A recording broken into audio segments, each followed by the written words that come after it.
Assalamualaikum dan salam sejahtera. Sekali lagi kita bertemu dalam teknik menjawab kesusasteraan Melayu komunikatif kertas 2 bagi tahun 2020. Masa yang diberi ialah 2 jam dan ini adalah set 2 bagi JPN Negeri Kelantan. Okey. Cuba kita lihat soalan bahagian A. Pastinya soalan bahagian A adalah soalan pembangunan insan ya. Okey. Soalannya, jati diri merupakan satu aspek yang terdapat dalam pembangunan insan. Bincangkan pernyataan tersebut berdasarkan watak-watak wanita yang terdapat dalam Sulalatus Salatin.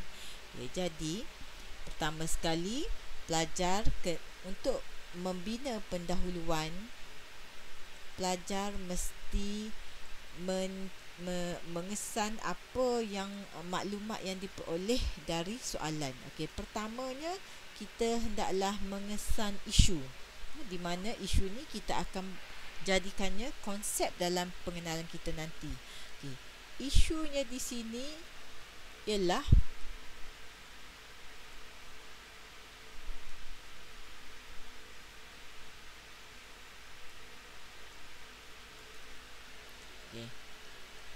jati diri.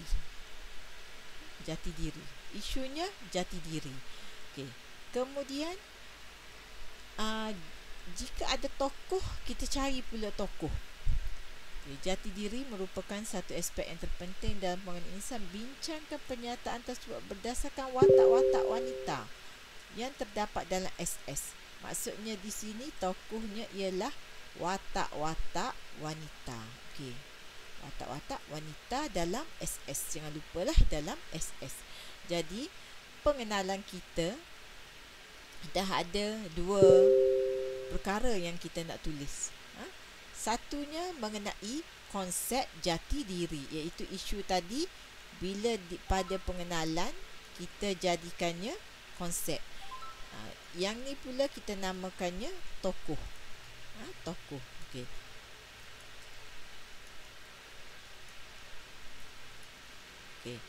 Pengenalan. Untuk dapatkan 3 markah bahagian pengenalan. Satunya tadi kita kata ni isu. Kita jadikannya konsep. Konsep jati diri. Jadi ini kena fahamlah kepribadian yang unik, utuh dan istimewa.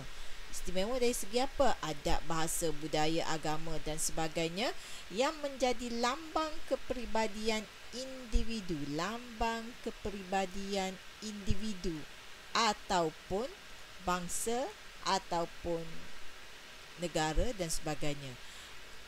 Kita juga boleh menulis sebagai jati diri ini ialah kesedaran individu akan kelebihan atau keunikan dirinya apabila menguasai sesuatu perkara seperti ilmu, bahasa, agama dan sebagainya. Okey. Jadi di sini kita dah dapat satu markah. Satu markah.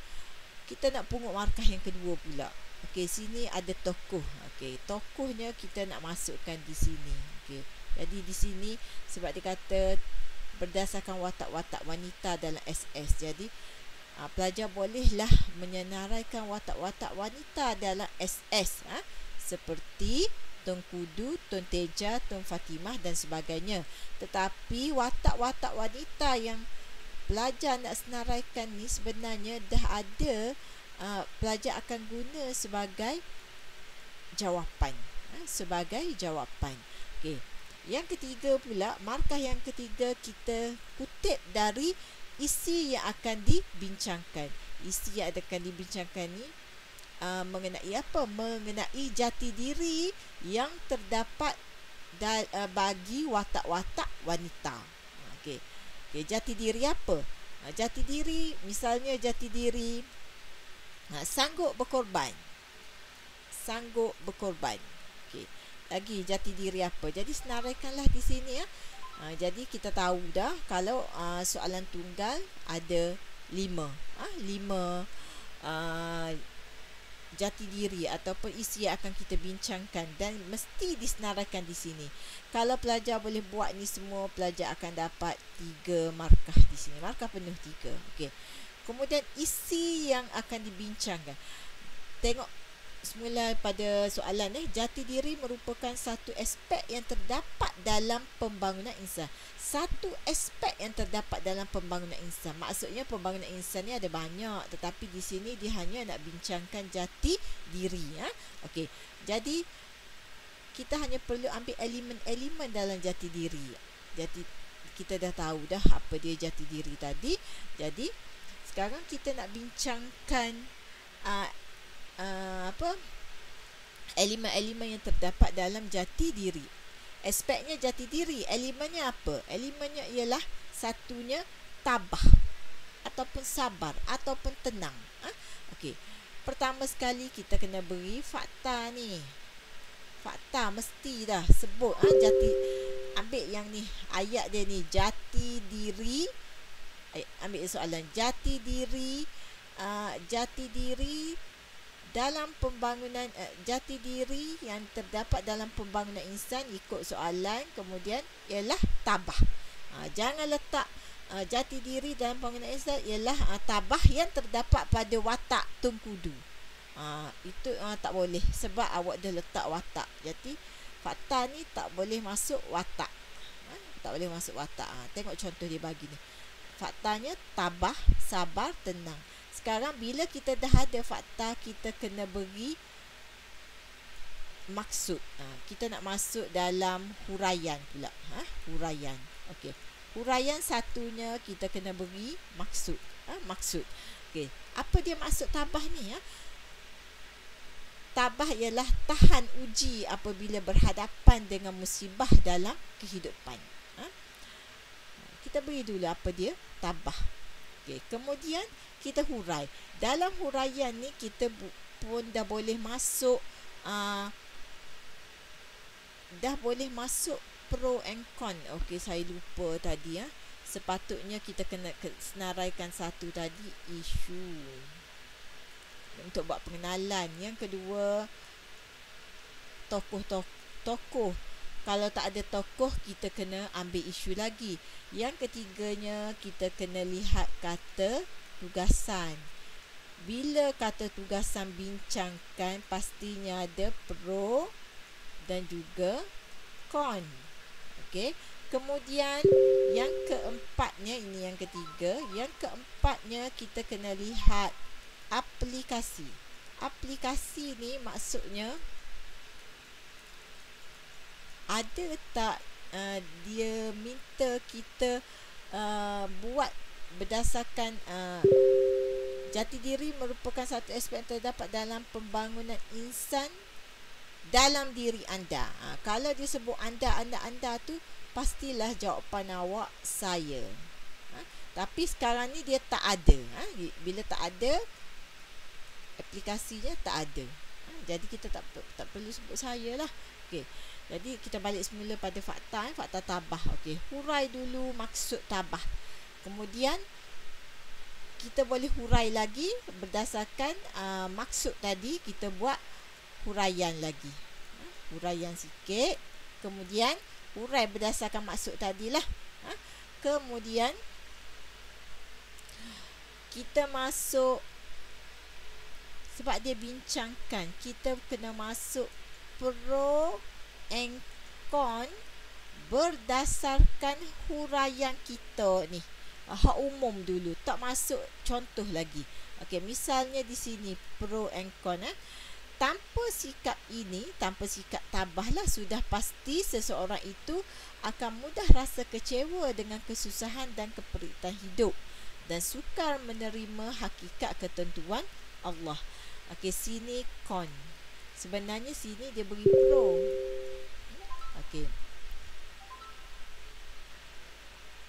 Oh, maksudnya dia tak beri lagi maksud tabah. Tabah ialah apa-apa-apa-apa. Kemudian huraian. Kemudian pro and con. Sini pro, ni con. Okey. Itu baru dalam huraian. Kemudian kita pergi pada contoh. contoh. Okey. Di sini juga contoh, kita terus ambil contoh yang tepat lah. Masukkan watak dulu. Siapa? Contohnya siapa? Siapa tu watak lah Tun Fatimah. Apa dia Tun Fatimah ni? Apa Tun Fatimah ni? Tun Fatimah ni wanita yang tabah. Kenapa kata tabah? Kenapa kata tabah? Sebab ketabahannya terserlah apabila beliau terpaksa berhadapan dengan tragedi pembunuhan ayah, suami, adik dan bapa mertuanya. Okey. Kenapa? Kenapa? Okey. Kenapa SA tak ingat saya formula ni. Okey, tak apalah, guna formula pun boleh. Ini formula untuk hurai saja ni, hurai contoh. Okey, impak dia, kesan dia, SAKK, kesan dia, kesedihan Tun Fatimah bila dibunuh suami, ayah mertua ayah. Jadi Tun Fatimah ni sangat sedih, tetapi beliau tetap tabah menghadapi pembunuhan keluarga yang cukup tragis. Okey, di sini diberikan lagi, dia kukuhkan lagi pembangunan ini dalam pembangunan insan kan. Dia nak kukuhkan lagi, dia guna perkataan jelaslah sikap tabah menjadikan seseorang insan itu redha dengan ketentuan Allah. Redha. Di sini dia redha. Pembangunan insan dia redha dengan ketentuan Allah. Okey, cukup lengkap isinya. Okey, yang kedua, sanggup berkorban. Beri dulu makna. Faktanya sanggup berkorban. Maknanya apa? Makna sanggup berkorban. Ini kita dah bincang dah apa makna sanggup berkorban. Kemudian lepas beri makna, hurai sikit.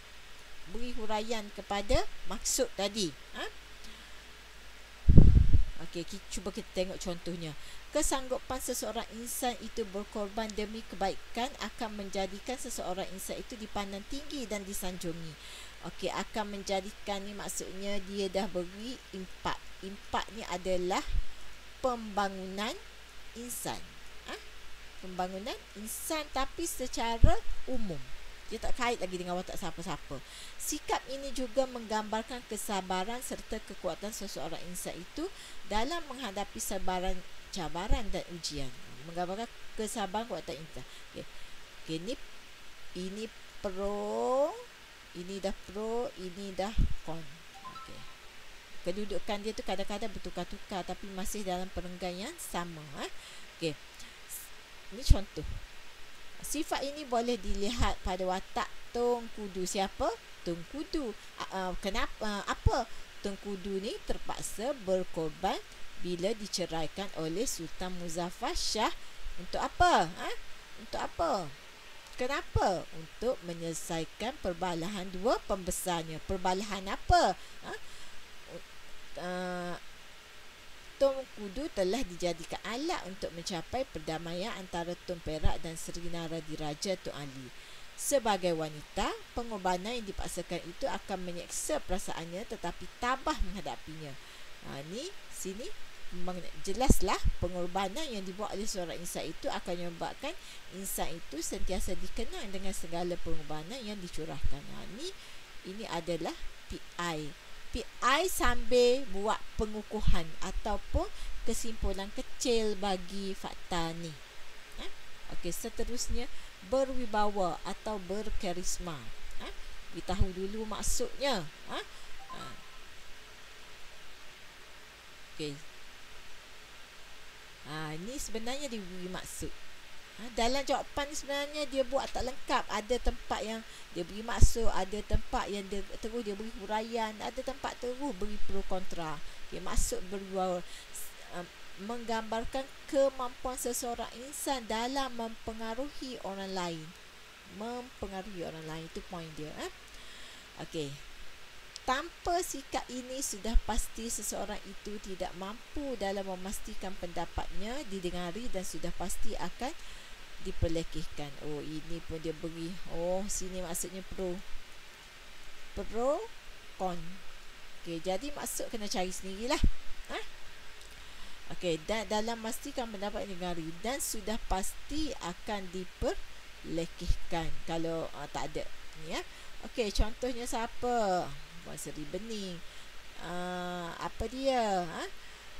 Siapa dia Wan Sri Bening ni? Raja bintang yang berwibawa. Ni kena ingat Wan Sri Bening ni raja yang tak ada anak.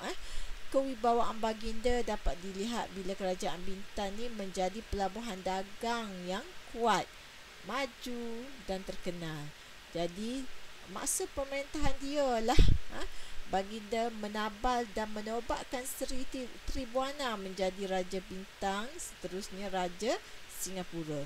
Jadi Wan Sri Bening ni sebenarnya Wan Sri Bening ni walaupun raja, dia raja perempuan ni.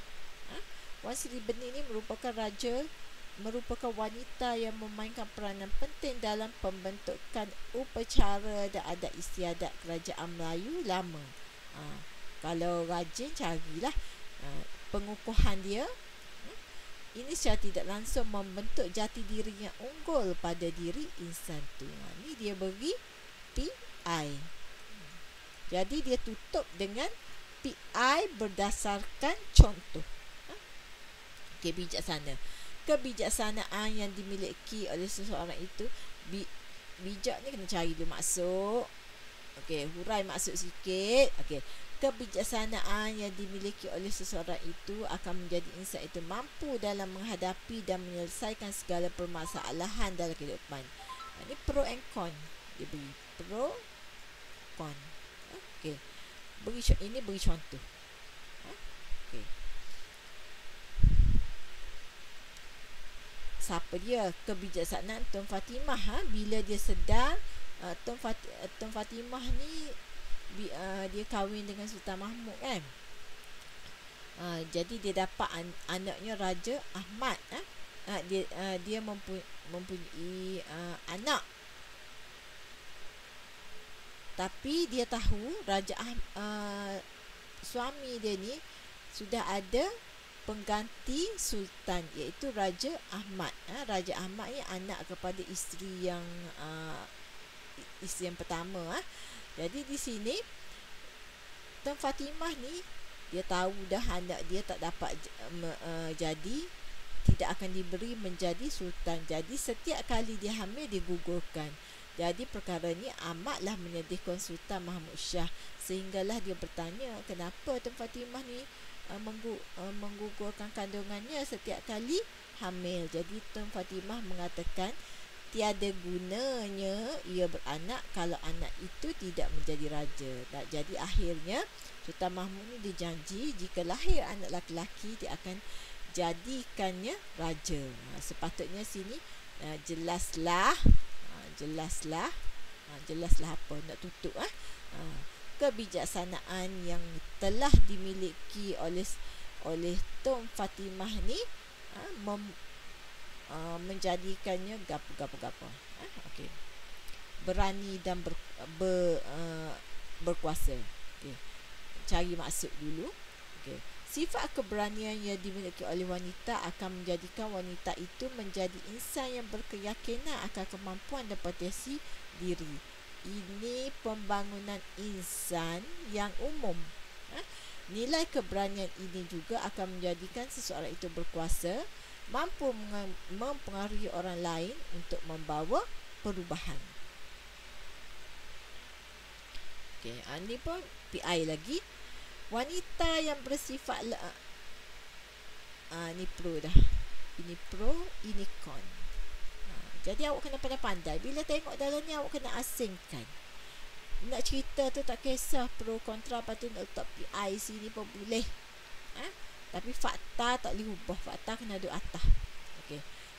Contoh, dia ambil di sini peranan Senaja sebagai penentu sejarah zaman akhir Melaka.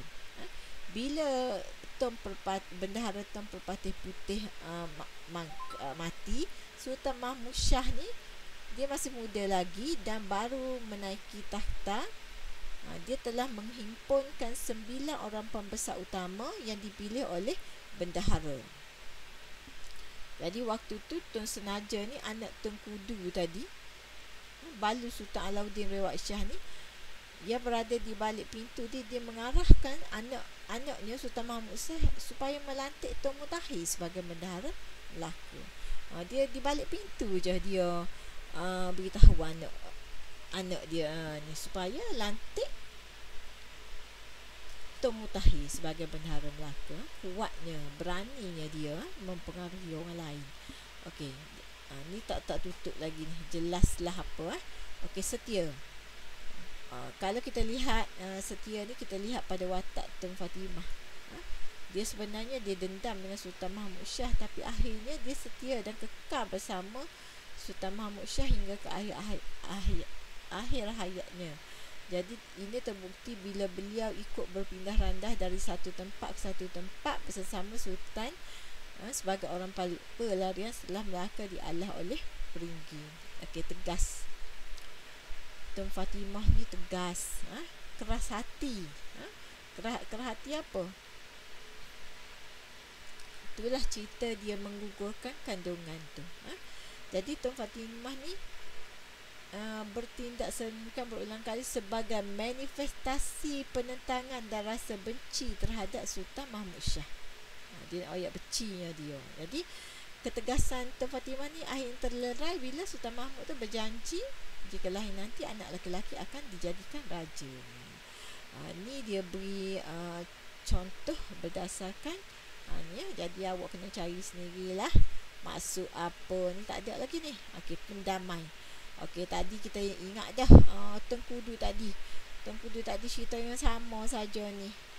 Okey, Tengkudu ni dia memainkan peranan sebagai tenaga penentu yang mendamaikan pertelagahan antara Tun Perak dan Sri Naradiraja. Tadi ada dah kita buat, tapi dalam fakta lain. Jadi ikatan perkahwinan Tengkudu dengan Sri Naradiraja ni wujudkan ikatan kekeluargaan. Okey, dengan Tun Perak, kerana Tengkudu ni sebenarnya kakak kepada Tun Perak. Jadi akhirnya jawatan bendahara diserahkan kepada Tun Perak, manakala Sri Naradiraja dilantik sebagai penghulu bendahari. Okey, kegigihan. Okey, ni boleh cerita pasal Wak Empuk dan Wak Malini yang gigih menjalankan kegiatan pertanian padi Huma walaupun dia ni tinggal jauh dari tempat orang lain. Okey, penutup ya.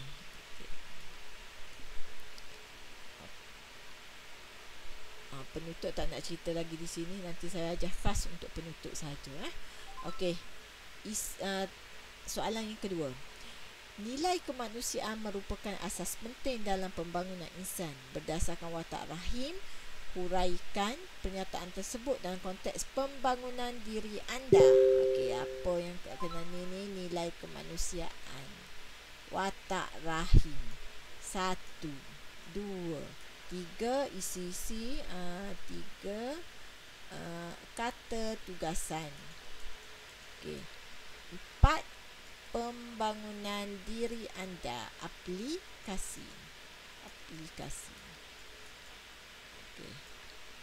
4.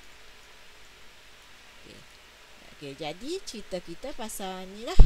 1, 2 watak rahim, latar belakang rahim ceritalah sikit rahim ni anak siapa, belajar mana, sikit je.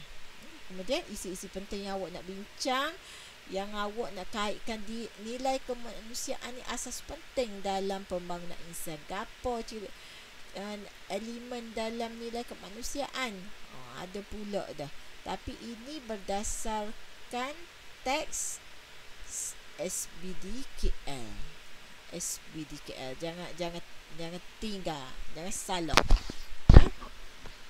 Okey. Ambil bijaksana.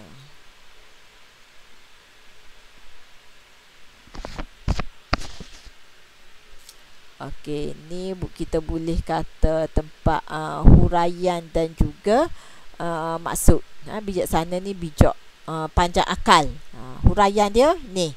Okey. Okey, ni gapo ni? Ini adalah PI, tapi ni PI umum. Okey, sekarang nak contoh pula. Ni contoh. Okey. Okey, contoh ni tak boleh buat sebaris. Okey, nak kata watak rahim. Rahim bijak. Pasal apa rahim ni jadi bijak? Sebab wataknya rahim. Siapanya rahim? Apa yang menyebabkan dia bijak? Sebab dia memiliki ilmu pengetahuan. Pasal apa? Sebab dia pergi belajar di London. Okey, kenapa? Sebab ayah dia ni nak jadikan dia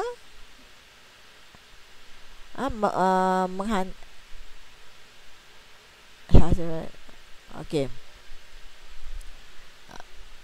Okey, jadi rahim ni sebenarnya dia telah mengambil tindakan menghantar surat kepada Cik Muhammad. Tujuan dia nak tegur tindakan ayah dia yang buka SLLT ni.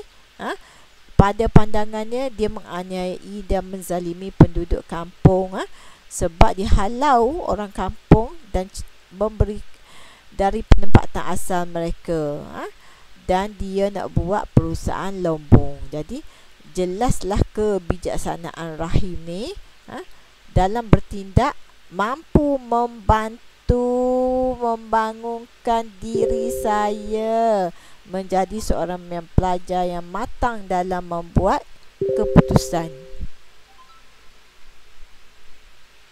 Okey.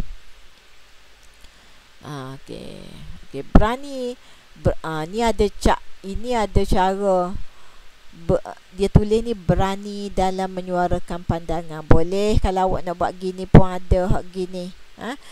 Tapi kalau awak berani saja pun boleh dah. Masa hurailah. Berani, dia ni berani jenis mana? Berani banyak jenis kan. Berani mengambil risiko, tapi hak ni berani dalam menyuarakan pandangan. Okey. Jadi di sini awak teranglah. Okey. Berwawasan, berpandangan jauh dalam perancangan. Okey, boleh. Sebab dia tak sebutkan watak ni. Boleh juga buat gini. Tapi kalau takut, jawab hak ni saja. Berwawasan ataupun berpandangan jauh. Bezakan antara huraian fakta, huraian contoh. Okey. Ni pun sama. Okey, saya tak nak pergi lama-lama sini. Okey, bahagian B.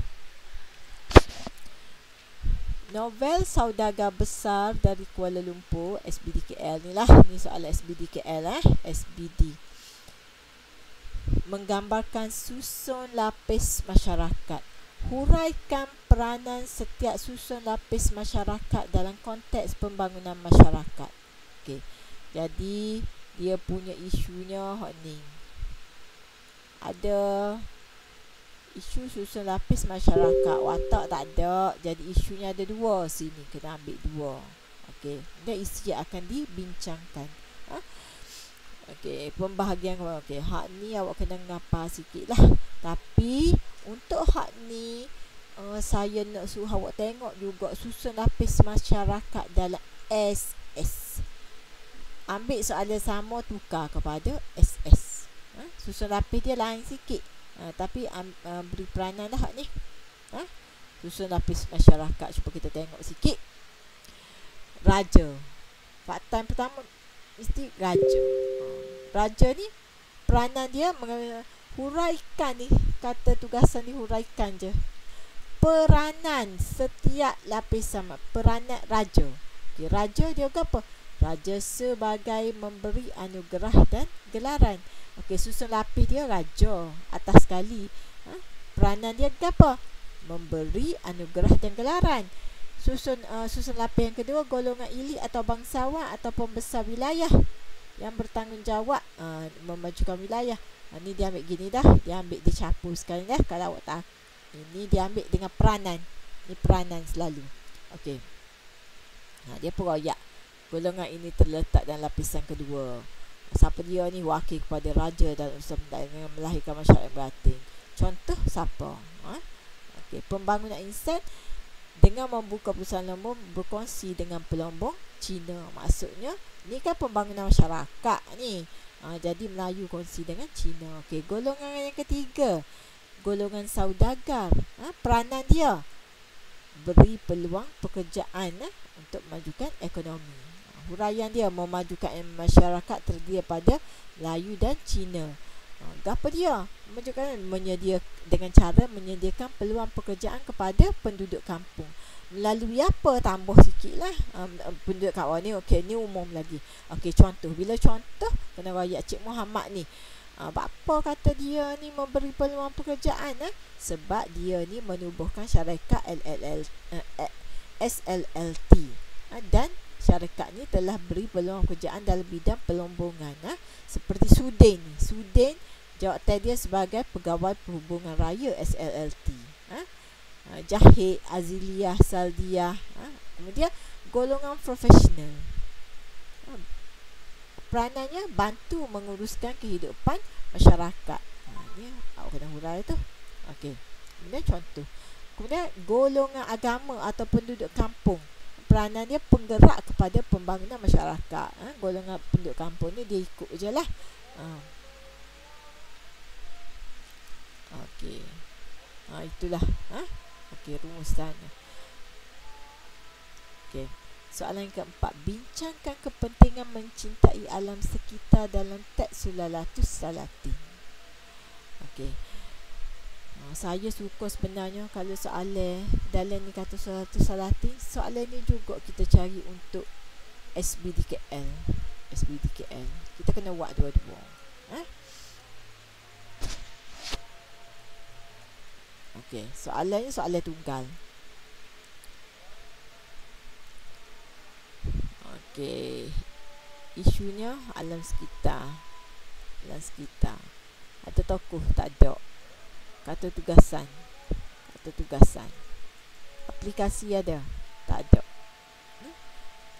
Yang dia naknya ialah kepentingan. Jadi kepentingan lah. Kepentingan dia apa? Okay, alam sekitar. Apa dia konsep alam sekitar? Kemudian senarakan. Okay, kepentingan dia menghargai alam sekitar. Kepentingan mencintai alam sekitar. Dia buat menghargai alam sekitar menjadi pencetus pembukaan sesebuah negeri ataupun tempat.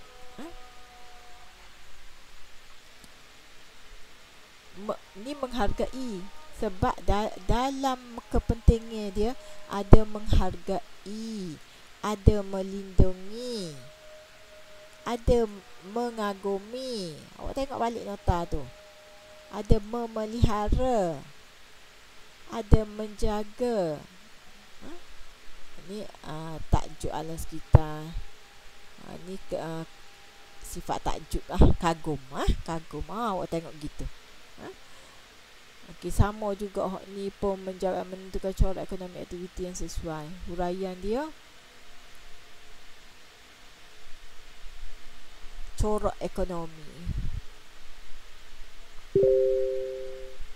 Ni huraian aktiviti ekonomi banyak dimengaruhi oleh keadaan muka bumi sesuatu kawasan. Kawasan, okey, ni tambah sikitlah huraian dia ni, tak okeylah sebaris ni. Menjaga alam sekitar ni awak boleh beri maksud ni sebenarnya. Tajuk kagum dengan alam sekitar. Beri dulu maksud. Sama step dia. Okey, bahagian C. Inilah bahagian paling lemah sekali. Okey. SBDKL banyak memaparkan nilai-nilai nasionalisme yang menyumbang kepada pembangunan negara. Jadi isunya ni. Okay. Pembangunan negara. Bincangkan kata tugasan. Pernyataan tersebut dengan merujuk watak-watak generasi baru. Okey, tokoh ada. Jadi dua benda adalah kita dapat untuk pengenalan. Dan isi akan dibincangkan. Okey, isi dia. Tadi dia kata memaparkan nilai-nilai nasionalisme. Inilah nilai dia. Setia kepada raja. Setia ni gapo? Beri maksud juga. Negara tu tak payahlah. Setia. Sikap macam mana? Okay.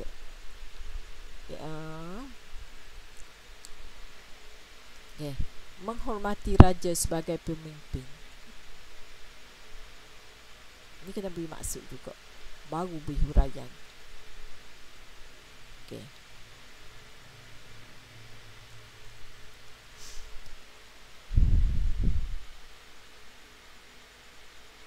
Okey. Kita tengok setia kepada negara. Sikap setia kepada negara tercinta akan mendorong seseorang untuk berusaha bagi menyumbang idea dan tenaga ke arah pembangunan negara. Ada aplikasi ke tak? Aplikasi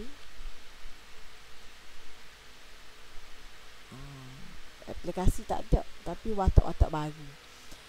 Okey. Sumbangan ini mampu merangsang negara menjadi negara maju. Sebaliknya, ni dia sebab soalan dia bincangkan. Bincangkan. Jadi pro kon tak boleh lari.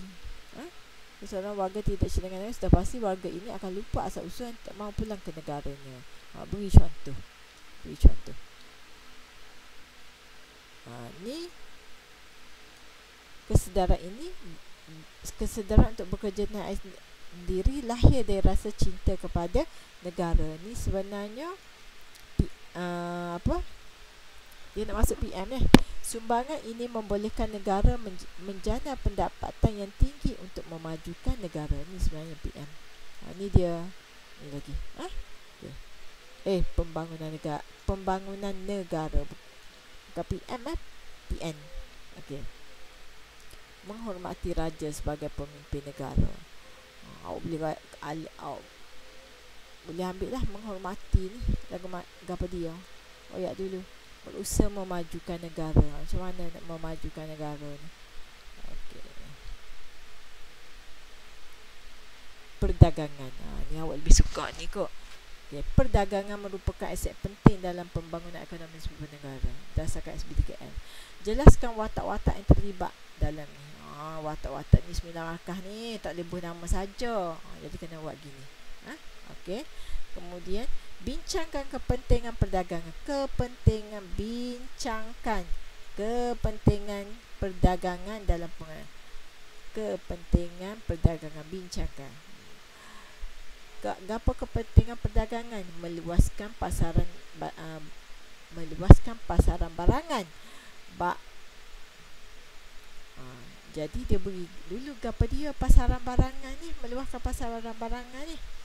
Beri dulu. Kemudian sebab dia kata bincangkan. Nikon.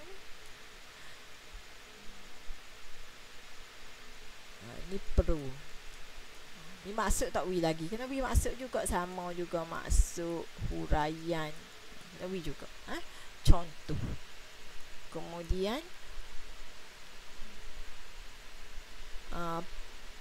PN dia. PN.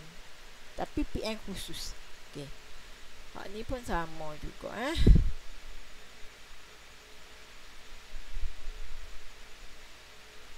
Okey. Membolehkan barangan diekspor. Pasal apa kata diekspor? Sebab dia perdagangan. Ekspor ni benda dagang mana? Awak pilihlah mana-mana isi pentingnya. Memberi keuntungan lebih tinggi. Apa kata apa dia ni katakan untung lebih tinggi ni. Untung lebih tinggi ni bila awak beli murah, awak jual mahal. Meningkatkan pendapatan negara. Macam mana nak tingkatkan pendapatan negara ni? Kena royak. Keuntungan bila syarikat. Ni dia beri kat contoh. Awak beri ke umum dulu. Membuka peluang pekerjaan. Macam mana peluang buka peluang pekerjaan ni? Peluang pekerjaan terbuka kepada golongan masyarakat. Peluang pekerjaan ni sebenarnya apa dia? Beri maksud dulu. Mewujudkan hubungan dan pemindahan teknologi. Apa yang dimaksudkan teknologi? Pemindahan teknologi ni apa? Okey. Itu saja, nanti kita bincang lagi. Okey, terima kasih.